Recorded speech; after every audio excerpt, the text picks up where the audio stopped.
Hello everyone, and welcome to my Coil Turn 2 tutorial. My name is once again Exile, and let's get started. So the entire Turn 2 is actually an entire gauntlet fight. You're going to start off with a bunch of these ads, and depending on which route you go, is going to dictate what type of abilities the final boss, the ADS, will have. The entirety of Turn 2 is on a timer. You have 12 minutes to complete the turn and kill an ADS. If not, your entire group will wipe. Couple of things to keep in mind is that each node and the boss will put a stacking debuff called vulnerability up. This does exactly as it sounds, and your tanks will start taking increased damage, so you have to continue to taunt off of each other.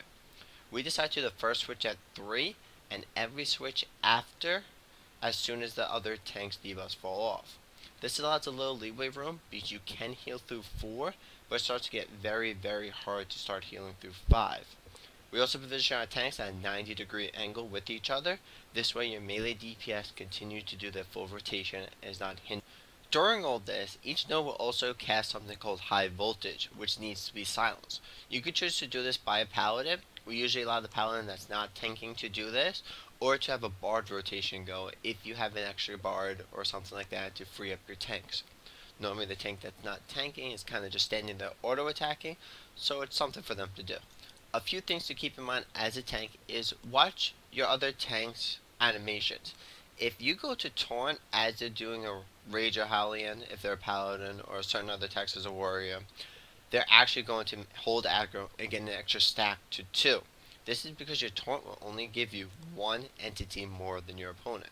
So if they go ahead and hit it, you're going to have to do a full combo of your attacks before you can catch up. Communication is very important during this. Talk to your other tanks, see when it's okay, and if you're in the middle of your cast, tell your other tank. Tell them to wait, hang on a minute, whatever you have to do.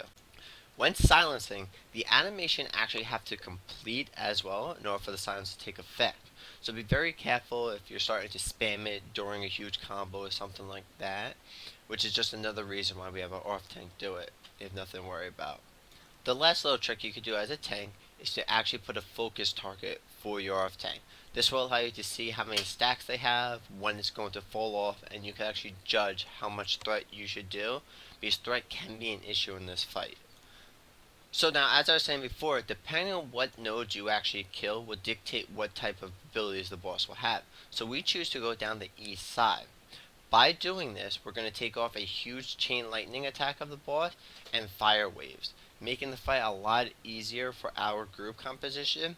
You might want to adjust it on yours. The other side will give a physical damage up, a pierce resistance, and a blunt resistance or a haste, depending on which things you kill there. It can be very hard, especially since most DPS actually do piercing attacks. The last one we choose to kill actually will take off a firestorm ability, which will put this giant fire around the room, red lines, basic stay out of the red line, but it can mess up your interrupts as a paladin for running out of it. Because if you get hit by it, it is very devastating. It hits me as a tank for around 3.5 to 4k, which on top of all the other abilities can be a lot. ADS and his minions also have something called a repelling cannon. The off tank and I decide to actually stay in it during it so that we never miss an interrupt. The damage is very low even with certain stacks of vulnerability up, and if you really feel the need you can pop a small cooldown during it, especially running with 2 paladins. The ADS and the nodes, you'll never really tank them more than 30 seconds, and then you'll have about 15 to 20 seconds of off time, depending on his rotation. This will give you time to actually pretty much have a cooldown up the entire time. That skill right there was the Firestorm ability, which by killing this ad we will not have to worry about on ADS. The Disposal though is actually nice enough to give you a warning when that Firestorm is coming, and that's going to be about a quarter of a second cast. It's actually, if you don't watch, it's very easy to miss. When that actually goes off, about 2 to 3 seconds later, he'll actually cast Firestorm. So if we just give it a moment right there, if you blinked, you missed it. So you might want to rewind the video. That is your warning to move out of the way. So during the ADS fight, he will actually gain new abilities by eating the nodes you destroy, starting at 75%, 50%, and 25%.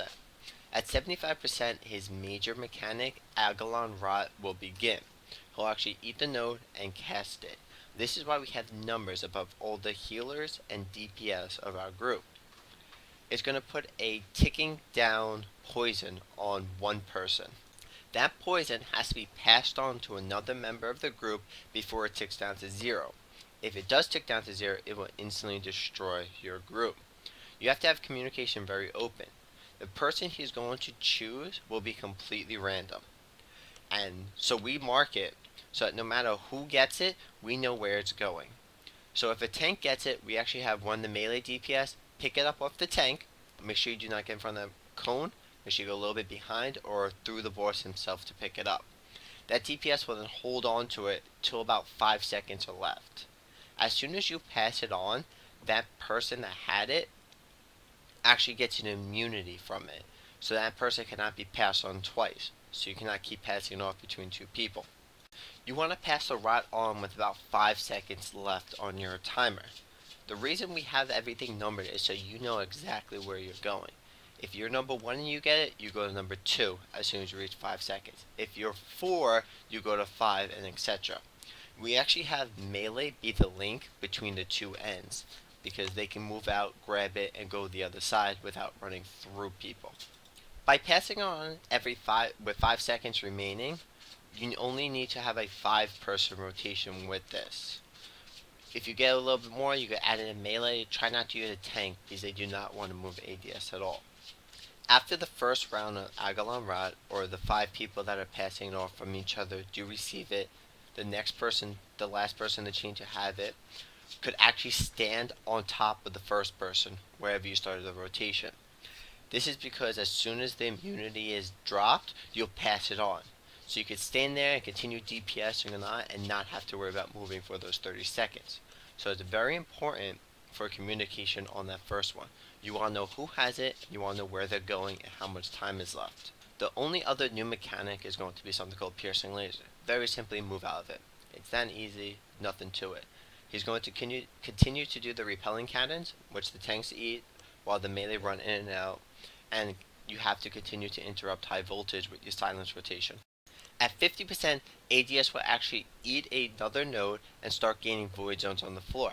By this time in the fight, the Agalon Rot would have won around once, so everyone that doesn't have it will have immunity. This means you could group up with the next person and not worry about the chain so much. So at 25%, ADS will eat his last node, gaining a huge circular knockback. There will be a very small kind of pie-shaped sliver that is okay to stand in. That's where you want your tanks to be for the silence rotation. Melee DPS should run out. Don't worry about your DPS, it's not that crazy. We have the ADS goes down extremely quickly. We choose to use our limit at the very end of the fight. This way we just kill it, you don't have to use it in the beginning, there's no DPS rates. It's very relaxed, easy as long as you control all the aspects. You might have a mana problem if the fight goes on too long, which was one of our issues. Try to have Mage Song go up when you need it, things like that. Try to do it more towards the beginning of the fight. So as the fight goes more and more, and there's more mechanics, more people are likely to get hit. I've been discussing how important communication is, so I'm actually going to stop narrating now and let you guys actually listen to us during the last 50% of this boss, and all the callouts we do, and just how important things are. 7 seconds counting. Give me... Alright, I'm pulling it. Void zones.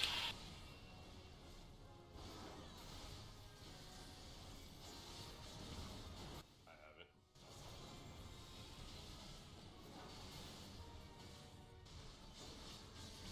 5 seconds. Transfer to Aegis has it. Pulling. Go. Go get ready to grab Decky it. has it. I got it. From DPS. It's on Asha.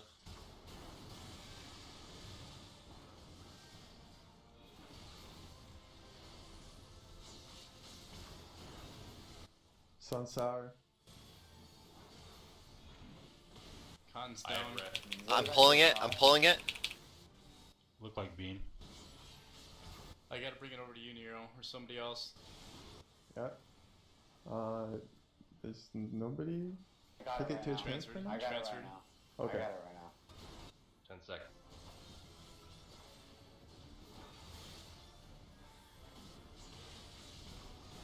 It's on you, Aegis. Pulling in Alright, I 5. have it. Pulling. Hold it for 5 seconds, Ballast. Decky, and then I'll grab it from you. Decky has it. Tell me when you're at 5, Decky. Good DPS, Decky. I'm at 5. Okay. It's on you.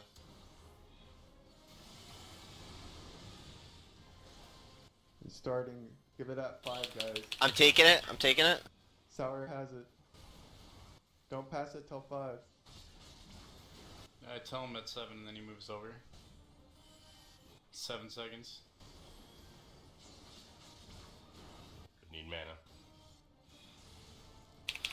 When you take it, pop hologram. Taking it. Go. Aegis has it. Aegis. No way to get back mana right now. Hold on. Giving it to Decky. Decky has it. Like a little bit of mana. I'm taking it. I'm at half. I'm good. I'm good. It's on Asho. I need mana. It's on Sour. 4 seconds left. What do you want, Sarah? I'm on 7. Just stacking me.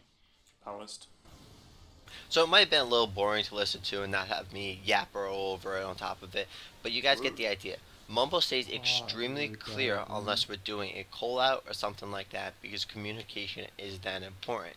We have the countdowns going on, we have the timers, we have the tank switches all at once.